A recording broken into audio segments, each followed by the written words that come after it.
அஸ்ஸலாமு அலைக்கும் வரஹ்மத்துல்லாஹி தஆலா வ பரகாத்துஹு.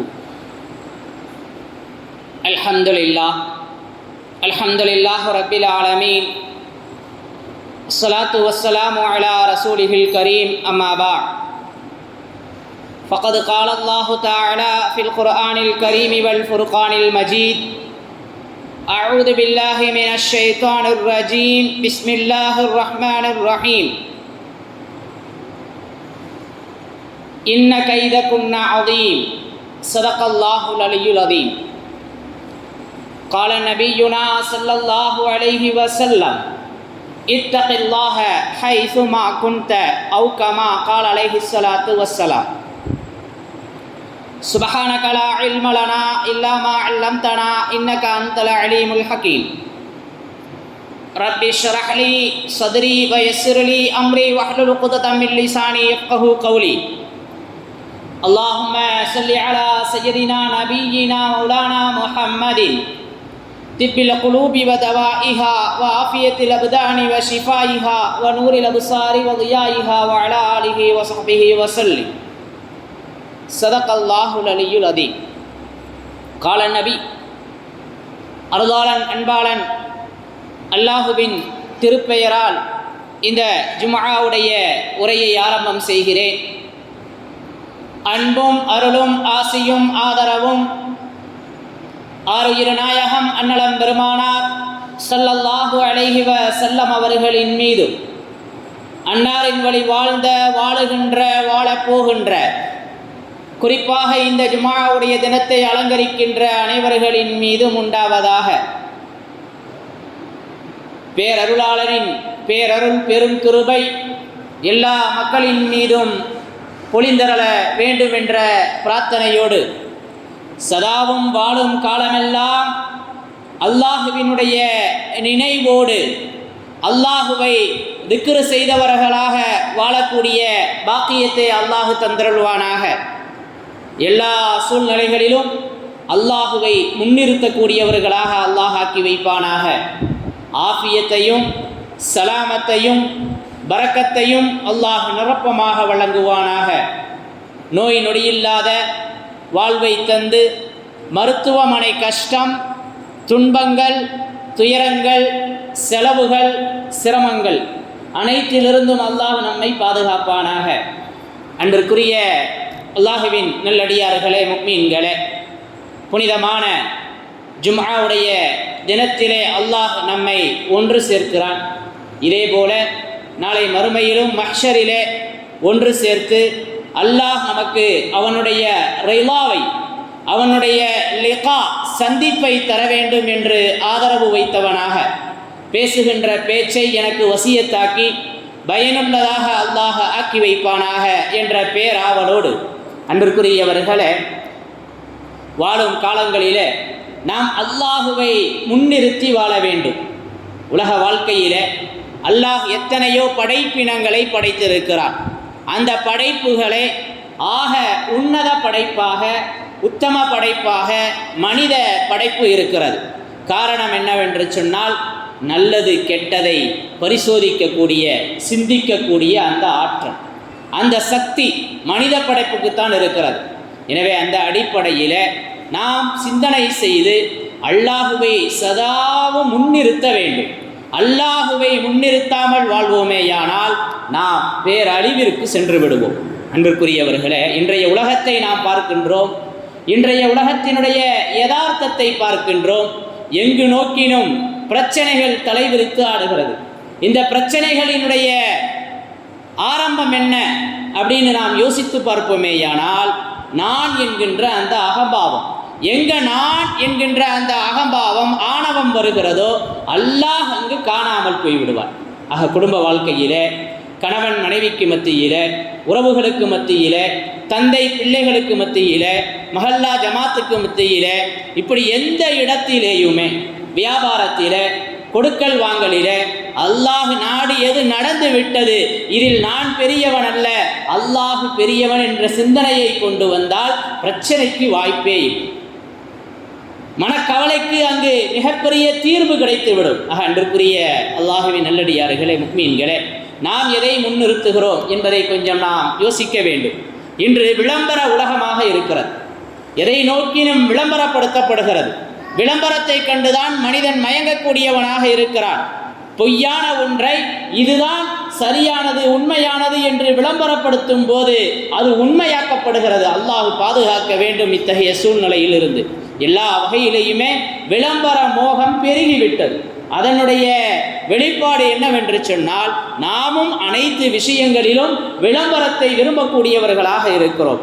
ஆக நான் என்னுடைய வீட்டிலே ஒரு நிகழ்வு நடக்கிறது, இல்லை நிகழ்வே இல்லை என்று சொன்னாலும் புதிதாக ஒரு நிகழ்வை ஏற்படுத்தி கொள்வோம். பிறந்த நாள் கொண்டாட்டங்கள், இதற்கும் இஸ்லாத்திற்கும் எந்த ஒரு சம்பந்தமுமே இல்லை. ஆனால் இது மனிதர்களினுடைய மரபாக, மனிதர்களினுடைய முக்கிய நோக்கமாகிவிட்டது. பிறந்த நாளை கொண்டாடாதீங்கன்னு சொன்னால் நாம் வேற உலகத்தில் இருக்கிற மாதிரி யோசிக்க ஆரம்பிச்சிருவோம். இப்போ இந்த இடத்துல அல்லாஹுவை மறந்து விடுகிறோம். என்னுடைய பிரஸ்டீஜை, என்னுடைய பெருமையை, என்னுடைய சிறப்பை அங்கே வெளிப்படுத்த வேண்டும் என்கிறோம். இங்கு அல்லாஹ் காணாமல் போய்விடுகிறான். அல்லாஹ் இத்தகைய சூழ்நிலையிலிருந்து நம்மை பாதுகாக்க வேண்டும். அன்பிற்குரியவர்களே, இப்படி உதாரணங்களை நிறைய அடுக்கலாம்.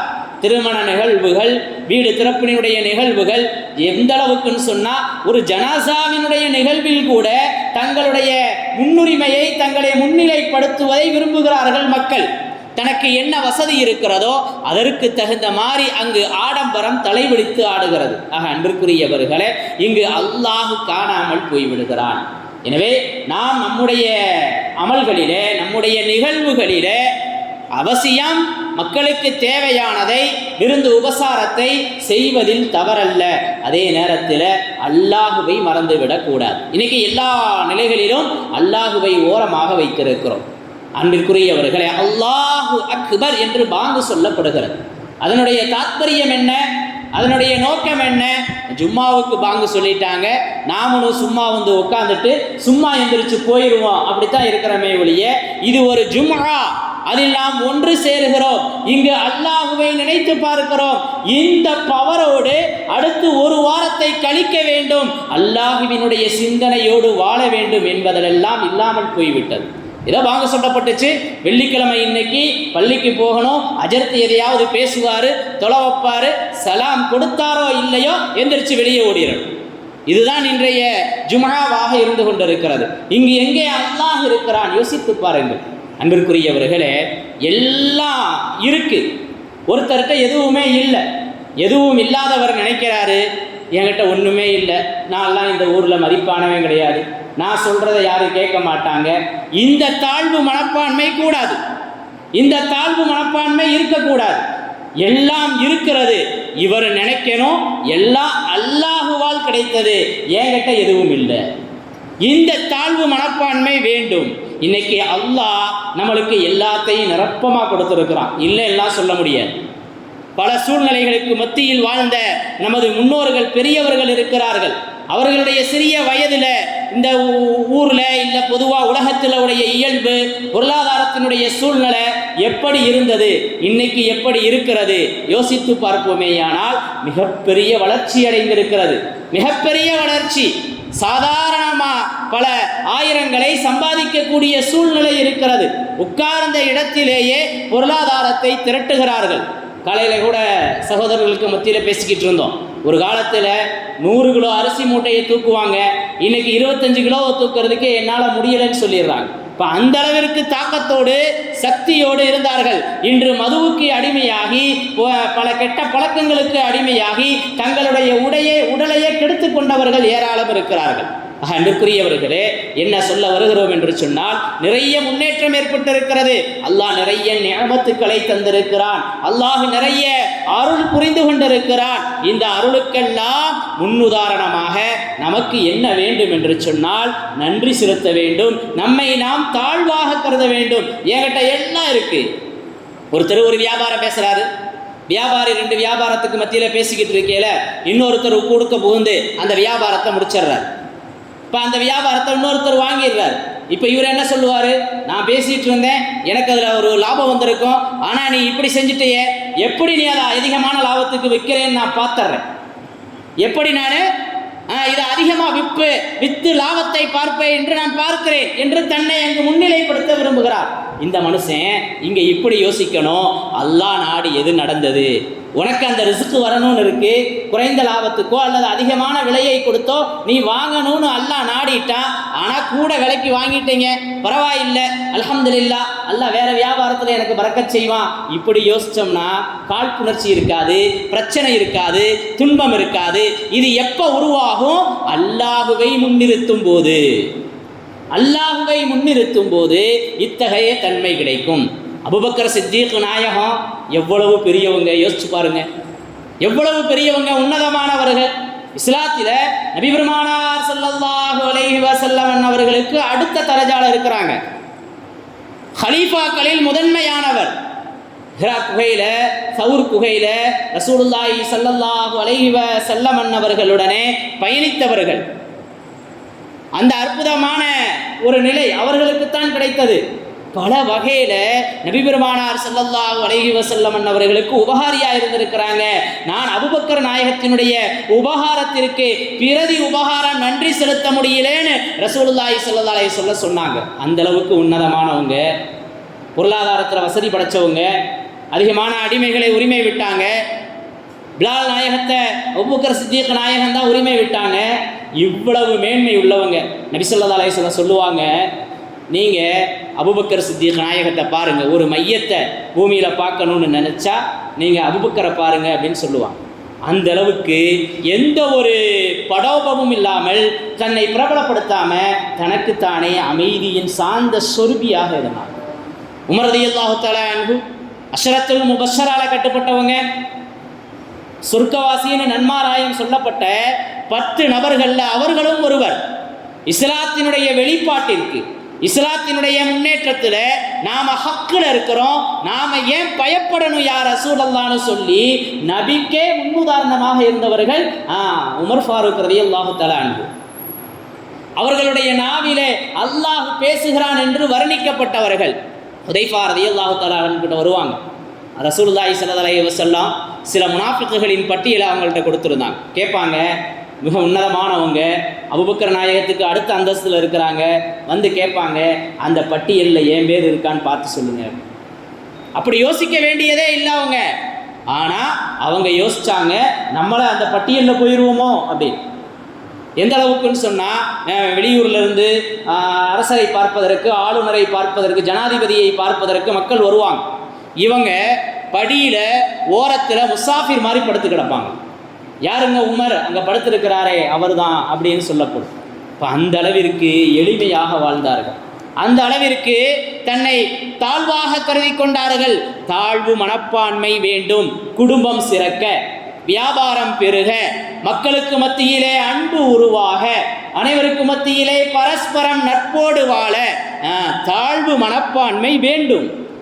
தாழ்வு மனப்பான்மை இருக்கக்கூடாது அப்படின்னு சொல்கிறத தான் கேள்விப்பட்டிருக்கிறீங்க. ஒரு விழிப்புணர்வுக்காக, அவேர்னஸுக்காக கவுன்சிலிங் கொடுக்கக்கூடியவங்கள்லாம் தாழ்வு மனப்பான்மை இருக்கக்கூடாதுன்னு பேசுவாங்க. நான் சொல்கிறேன், அல்லாஹுக்கு முன்னாடி தாழ்வு மனப்பான்மை வேண்டும். எனக்கு எல்லாம் இருக்கிறது, அல்லாஹ் அழகான வீட்டை கொடுத்தான், அழகான காரை கொடுத்தான், வாகனத்தை கொடுத்தான், பிறர் நான் சொன்னால் கேட்குற மாதிரியான ஒரு பக்குவத்தை, ஒரு தலைமையை கொடுத்தான். இப்படி ஒவ்வொருத்தருக்கு அல்லாஹ் ஒவ்வொரு சிறப்பை கொடுத்துருக்கிறான். எல்லாம் இருக்கிறது, ஆனால் அல்லாஹுக்கு முன்னாடி நான் ஒன்றும் இல்லை, அல்லாஹுக்கு முன்னாடி நான் ஜீரோ. அல்லாஹ் தான் எனக்கு முன்னாடி என்ன செய்கிறான்? நம்பர்களை அதிகப்படுத்தி கொண்டிருக்கின்றான் என்ற சிந்தனை வேண்டும். அன்பிற்குரியவர்களே, அல்லாஹ் சத்தாரா இருக்கான், அல்லாஹ் சத்தாரா இருக்கிறான். அதனால நாமெல்லாம் பெருமையாக அலைந்து கொண்டிருக்கிறோம். அல்லாஹ் பாதுகாக்கணும். சத்தாரனா குறைகளை மறைப்பவன், குற்றங்களை மறைப்பவன். ஒரு இடத்துல அல்லாஹ் சொல்லுவான், வஹுவ லத்தீஃபுல் ஹபீர். அல்லாஹ் மென்மையானவன், அவன் அனைத்தையும் அறிந்தவன். என் உள்ளத்தில் என்ன இருக்குங்கிறத அல்லாஹ்வுக்கு தெரியும், எனக்கு தெரியாமல் இருக்கும். இங்கே உட்காந்துருக்கிறாங்க, 50 பேர் இருக்கிறாங்க, 20 பேர் இருக்கிறாங்க. ஒவ்வொருவருடைய உள்ளத்திலும் பலவிதமான சிந்தனைகள். ஷைத்தான் வந்து தூபம் போட்டுக்கிட்டே இருப்பான். இப்போ உள்ளத்தில் அல்லாவை நினச்சி உட்காந்துருக்கிறாங்களா, வியாபாரத்தை நினச்சி உட்காந்துருக்கிறாங்களா, இல்லை வாலிப பசங்க அவங்க வாலிபத்துக்கு தகுந்த மாதிரி வேறையாவது யோசிச்சுக்கிட்டு இருக்கிறாங்களாங்கிறது அல்லாவுக்கு தான் தெரியும், எனக்கு தெரியாது.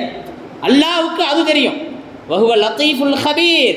ஹபீர், நுட்பம் உள்ள மனசுக்குள்ள இருக்கிறதையும் அவன் அறியுவான். இப்ப அவன் நம்ம மனசை மறைச்சு வச்சிருக்கிறான், நாம செய்யற பாவத்தை மறைச்சு வச்சிருக்கிறான், நாம செய்யற அட்டூழியத்தை மறைச்சு வச்சிருக்கிறான், நாம செய்யக்கூடிய எல்லா கெடுதிகளையும் குளறுபடிகளையும் நிஃபாக்குத்தனத்தையும் அல்லாஹ் மறைச்சிருக்கிறான். அதனால நாம செருக்கோட வாழ்றோம். அல்லாஹ் பாதுகாக்கணும். ஆக அனைத்திற்கு முன்பு அல்லாஹு அக்பர் என்று பாங்கு சொல்லப்படுகிறது. மீண்டும் நான் சொல்கிறேன், அந்த அல்லாஹு அக்பருக்கு முன்னால் அல்லாஹு தான் பெரியவன், நான் ஒன்றுமில்லாதவன் என்ற சிந்தனை வருமானால் வாழ்க்கையில நாம வெற்றி அடைஞ்சிருவோம். நம்முடைய அன்றாட நிகழ்வுகள்ல ஒவ்வொரு நொடியும் அல்லாஹுவை நாம் மறக்க மாட்டோம். அலா பிதிக்ரில்லாஹி தத்மையின்னுல் குலூப், உள்ளங்கள் நிம்மதி அடைவது அல்லாஹுவை நினைவு கூறுதல்ல இருக்குது அப்படின்னு அல்லாஹ் சொல்றான். இப்போ அல்லாஹுவை நினைவு கூறுறதுல தான் உள்ளங்கள் நிம்மதி அடையுது. அப்போ உட்காந்து தஸ்பீஹ் மணியை எடுத்து 24 மணி நேரமும் அல்லாஹ் அல்லாஹ் சுப்ஹானல்லாஹ் அல்ஹம்துலில்லாஹ் லா இலாஹ இல்லல்லாஹ் என்று சொல்லிக்கொண்டே இருக்க வேண்டும் என்பது அல்ல கருத்து. அதுவும் இருக்கிறது, சொல்லிக்கொண்டே இருக்க வேண்டும். தஸ்பீஹை பிடிக்காமல் கூட உள்ளத்துல லா இலாஹ இல்லல்லாஹ் லா இலாஹ இல்லல்லாஹ்னு சொல்லிக்கிட்டே இருக்கணும். ஆனா எந்த செயலை செய்தாலும் இது அல்லாஹுவால் நடந்தது, இது அல்லாஹ் நாடியதால் இப்படி முடிந்து விட்டது, இதில் எனக்கு வெற்றி இல்லை, அல்லாஹ் இதுல ஹைர் வச்சிருப்பான், இதுல எனக்கு தோல்வியாகிருச்சு, இதுல அல்லாஹ் ஹைரை வச்சிருப்பான். அன்னைக்கு மட்டும் அப்படி நடந்துருச்சுங்க, இல்லைன்னா நான் எப்படியோ போயிருப்பேன். எத்தனையோ பேர் சொல்றமா இல்லையா? அன்று அது நமக்கு மிகப்பெரிய கவலையாக கைசேதமாக இருந்தது, கஷ்டமாக இருந்தது, ஜீரணிப்பதற்கு இயலல.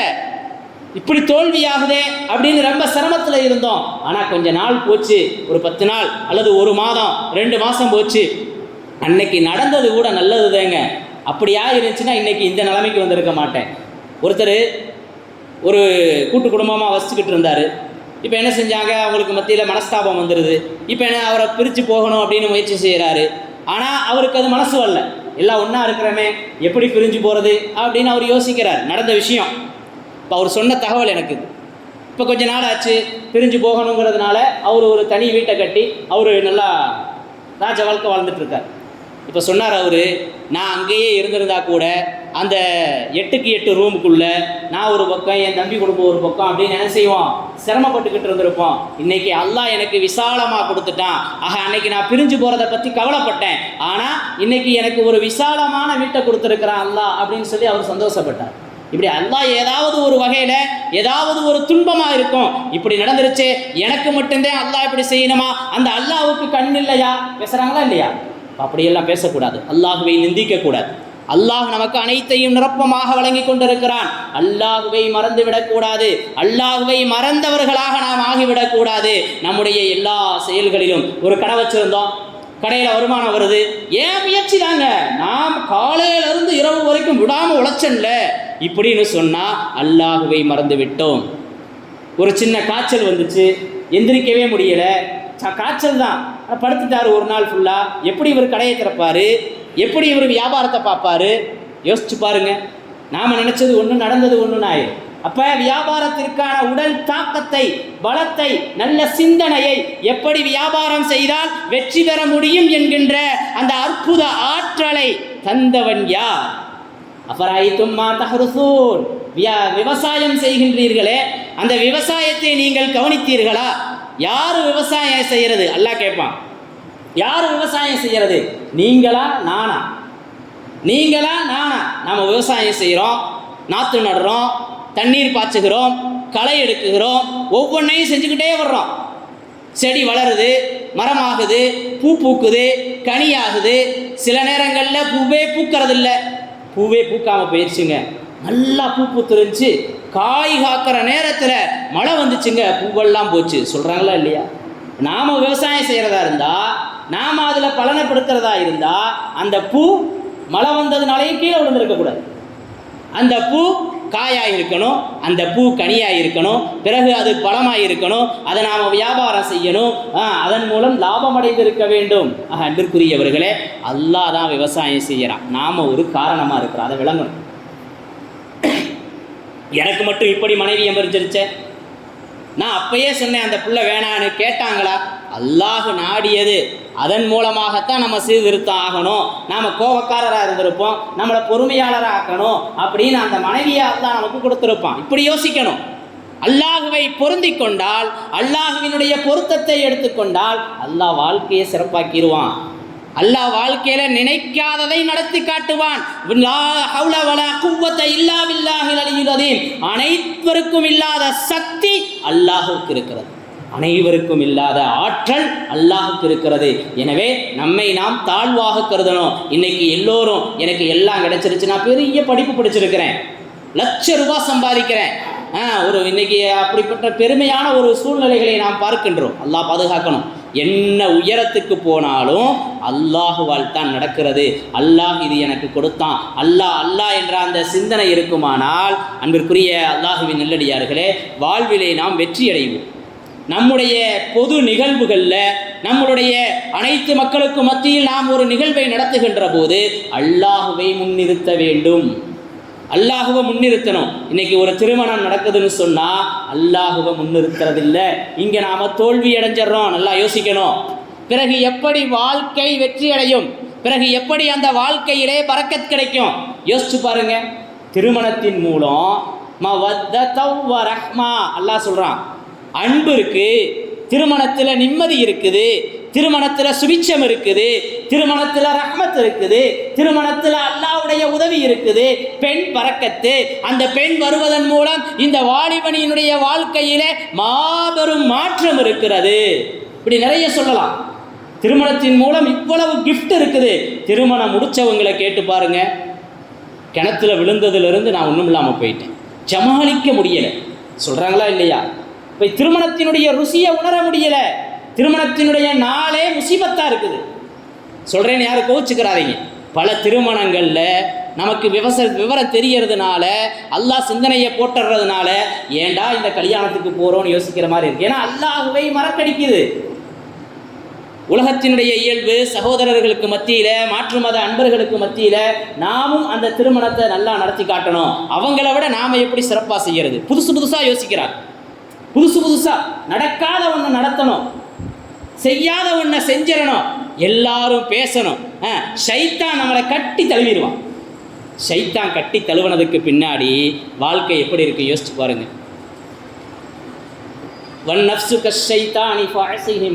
இமாம் பூசிரி ரஹ்மத்துல்லாஹி அலைஹி சொல்லுவாங்க, நஃப்ஸுக்கும் ஷைத்தானுக்கும் மாற்றம் செய்யுங்க. அவன் பாவத்தை தூண்டுறவன், அவனுக்கு மாற்றம் செய்யணும்னு சொல்லி காட்டுவாங்க. ஷைத்தான் ஒரு வழியில் வழி கெடுக்கிறான். நல்லா யோசிக்கணும். ஷைத்தான் ஒரு வழியில் வழி கெடுக்கிறான் நம்மளை. அந்த ஷைத்தானையே கெடுத்தது நஃப்ஸு. ஷைத்தானவே வழி கெடுத்தது நஃப்ஸு. அந்த நஃப்ஸு நமக்குள்ளேயும் இருக்கு, நம்மளை வழி கெடுத்துடக்கூடாது.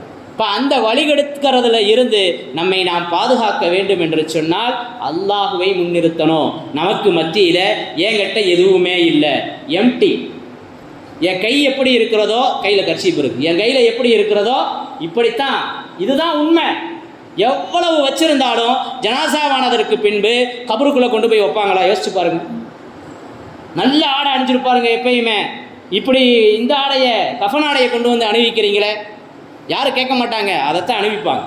அன்பிற்குரிய அல்லாஹுவின் நல்லடியார்களே, உலக வாழ்க்கையிலே நாம் உணர்ந்து கொள்ள வேண்டிய விஷயம் என்னவென்று சொன்னால் அல்லாஹு அக்பர்.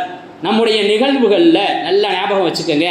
எந்த நிகழ்வாக இருந்தாலும் சரி, அத்துணையிலும் நம்முடைய வெளிப்பாடு அல்லாஹுவாக இருக்கணும். அல்லாஹ் தான் பெரியவன், நான் பெரியவன் இல்லை, அல்லாஹ் தான் இதை நடத்துகிறான், நான் நடத்தலை. இந்த திருமணம் இது இஸ்லாத்தினுடைய வெளிப்பாடாக இருக்க வேண்டும், முசீபத்தினுடைய வெளிப்பாடாக ஆகிவிடக்கூடாது என்கின்ற சிந்தனை இருக்கணும். இப்படி நம்முடைய அன்றாட நிகழ்வுகளில் அல்லாஹுவை முன்னிறுத்தி வாழ்வோமேயானால், ஒரு மிகப்பெரிய இமாம் அவர் நினச்சிக்கிடுவார், நான் இந்த நாயை விட மோசமானவன். மிகப்பெரிய இறைநேசர் அவர் சொல்கிறாரு, நான் இந்த நாயை விட மோசமானவன் அப்படின்னு. நம்மளாம் எந்த அளவுக்கு இறைநேசமாக இருக்கும் யோசிச்சு பாருங்க. நாய் கூட நன்றி உள்ளது, என்கிட்ட அதுவும் இல்லை அப்படின்னு அவர் சொல்லி காட்டுறார். அன்பிற்குரிய அல்லாஹுவின் நல்லடியார்களே, நம்மை அல்லாஹ் அவனை உணர வைக்கணும், அவனுடைய தாத்பரியத்தை புரிய வைக்கணும், அல்லாஹு தான் எல்லாம் என்கின்ற அந்த சிந்தனையோடு வாழ வைக்கணும். அல்லாஹ் தௌஃபீக் செய்வானாக. வாஹிரு தஅவானா அனில் ஹம்துலில்லாஹி ரப்பில் ஆலமீன். அஸ்ஸலாமு அலைக்கும் வரஹ்மத்துல்லாஹி தஆலா வபரகாத்துஹு.